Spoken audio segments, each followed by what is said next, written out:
Good morning all of you. जय श्री राधे कृष्णा, सलाम वालेकुम, सत श्री अकाल।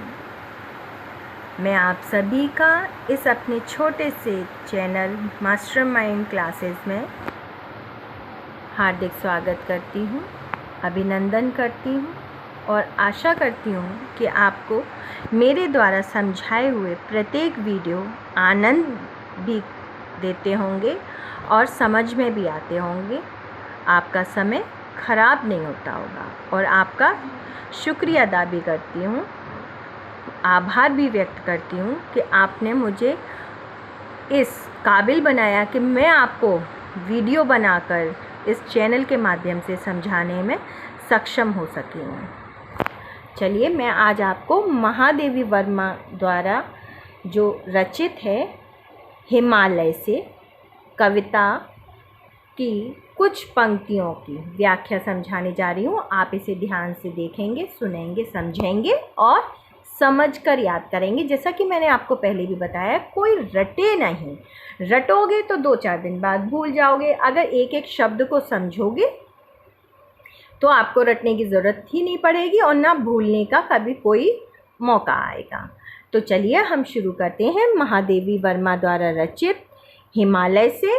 देखो, अब वो हिमालय के उसके व्यक्तित्व, मजबूत दृढ़ व्यक्तित्व के बारे में बताते हुए समस्त मानव जाति के व्यक्तित्व को निखारने की बात का प्रयत्न कर रही हैं कि हम मानव जाति भी अपने व्यक्तित्व को हिमालय जैसा मजबूत, अटल और दृढ़ संकल्पी होने वाला बनाएं। तो अब वो क्या कहती हैं कि हे हिमालय, टूटी है तेरी कब समाधि। समाधि का मतलब क्या होता है? स्थिरता।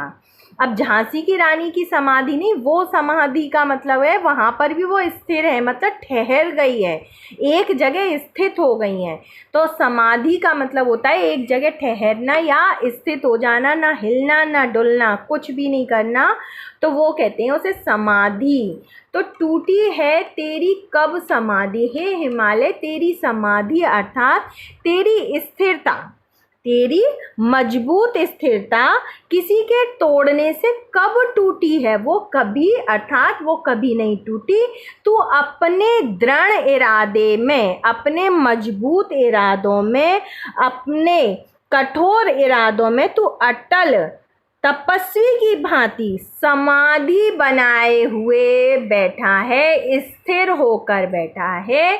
न जाने कितने झंझा, झंझा कहते हैं आंधी तूफान। झंझा का मतलब होता है आंधी तूफानों का आना।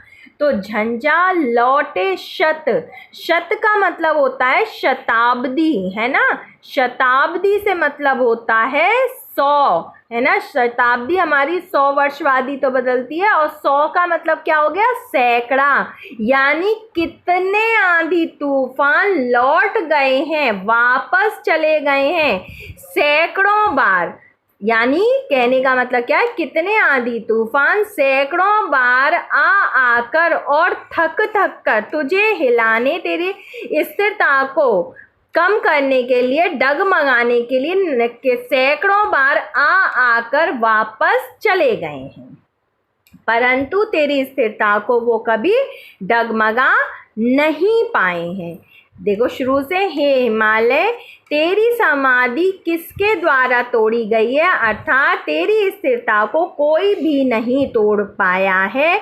तू अपने मजबूत इरादों में, अपने दृढ़ संकल्प में तपस्वियों की तरह, भाई तपस्वी लोग ही तो समाधि बनाकर रहते हैं, तपस्वियों की तरह स्थिर होकर समाधि लगाकर बैठा हुआ है। न जाने कितने सैकड़ों आंधी तूफान, झंझा आंधी तूफान आकर तुझे हिला नहीं पाए और थक कर वापस चले गए हैं। तुझसे हार कर, तेरी स्थिरता से हार कर, तेरे कठोरता से हार कर वापस लौट गए हैं।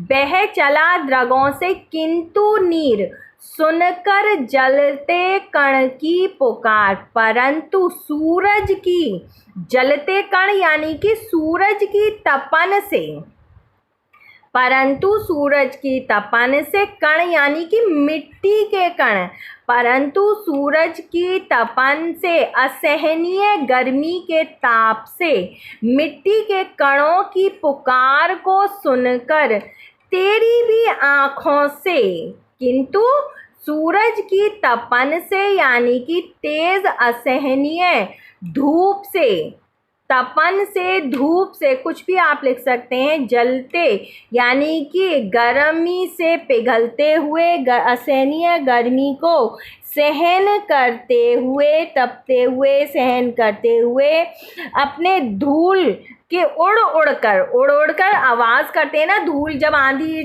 तूफान आता है तो क्या होता है, जो धूल उड़ती है उसमें सर की आवाज़ होती है ना। तो अपनी पुकार से अपनी आवाज़ तेरे तक जाती है और तेरी आँखों से नीर का मतलब पानी बहने लगता है, अर्थात हिमालय से होकर ही जलधारा बहती है। कहने का मतलब ये है जितनी भी नदियां हैं, बड़ी बड़ी नदियां हिमालय से होकर ही निकलती हैं, बहती हैं। तो तेरे अर्थात तो यहाँ पे क्या हो जाएगा, तेरे शिखरों से। अब हम इसको कैसे लिखेंगे कि सुनकर जलते कण की पुकार, किंतु सूरज की तपन से जलन से धूल के कणों के पुकार उड़ने की आवाज़ से, ब्रैकेट में आप लिख सकते हैं, उड़ने की आवाज़ को सुनकर तुम्हारे शिखरों से। शिखर, अब द्रग क्या मतलब हो गया, द्रग मतलब नेत्र। अब इसमें द्रग का मतलब नेत्र है। अब हिमालय के नेत्र कौन से हैं, उनके शिखर। भाई उनके शिखरों से यानी कि चोटियों से, हिमालय की चोटियों से, चोटियों रूपी या शिखर रूपी नेत्रों से जलधारा बहने लगती है। अर्थात सारी बड़ी बड़ी नदियां हिमालय के शिखरों से अथवा चोटियों से निकलकर पृथ्वी पर गिरकर बहने लगती हैं। अब नेक्स्ट लाइन क्या है, देखो, सुख से विरक्त दुख में समान। अब इसी लाइन में देखो कितना बड़ा रहस्य छिपा है, सुख से विरक्त और दुख में समान।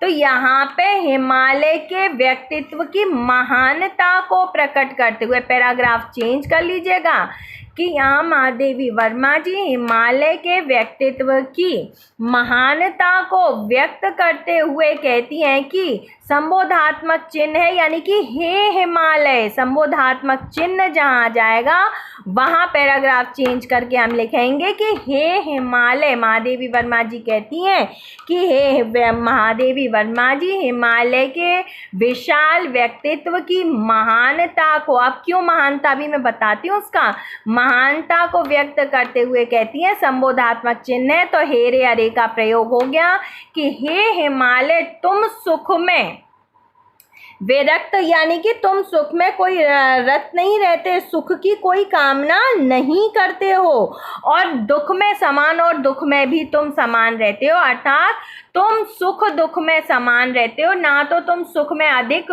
खुशी मनाते हो और ना दुख में अधिक दुख मनाते हो, तुम सुख दुख में समान रहते हो।